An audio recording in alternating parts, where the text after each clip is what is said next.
మనము దేవుని నమ్మిన ఎడల లేదా విశ్వసించిన ఎడల మనము కలిగి ఉండే నిజ ఆశీర్వాదాలలో కొన్ని. ఒకటి, పరిశుద్ధులవుతాము, నూతన జీవితం కలిగి ఉంటాము, దేవుని ఆత్మకు నివాసమవుతాము, దేవుడు మనలో ఉంటాడు, దేవుని మహిమ లేదా దేవుని గుణగణాలు మనలో ఉంటాయి.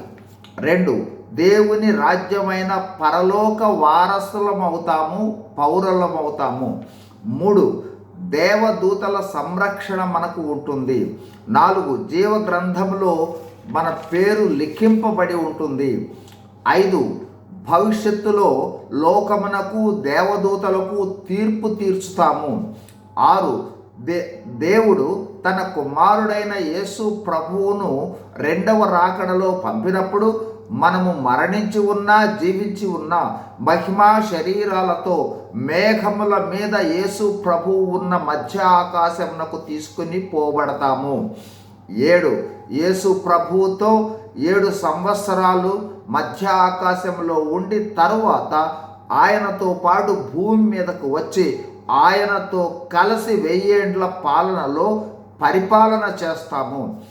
8, తరువాత దేవునితో దేవుని మహిమలో నిత్యత్వములో యుగ యుగములు రాజ్యము చేస్తాము. ఇవే నిజమైన దేవుని ఆశీర్వాదాలు.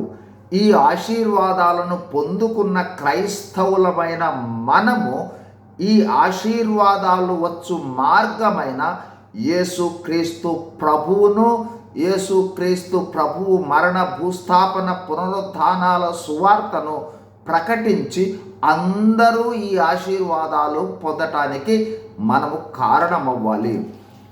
ఈ ఆశీర్వాదాలకు మానవులందరూ అర్హులే. ఆ అర్హత ఏమిటంటే మనము పాపులమని గుర్తించి మన పాపముల నిమిత్తమై యేసు ప్రభువు ప్రాయశ్చిత్తం చేశాడని నమ్మి ఆయన మరణ భూస్థాపన పునరుద్ధానాలను పాప పశ్చాత్తాపంతో విశ్వసించి నా పాపముల నుండి నన్ను విమోచించమని ప్రార్థిస్తే చాలు. మనము పాపక్షమాపణ పొంది దేవుని ఆత్మను పొందుకొని ఈ ఆశీర్వాదాలన్నింటినీ పొందగలము. ఆలస్యం చేయకండి. ఇదే మిక్కిలి అనుకూలమైన సమయం. నేడే రక్షణ దినం. యేసు ప్రభువును పాప పశ్చాత్తాపంతో నమ్మండి. God bless you. Thank you.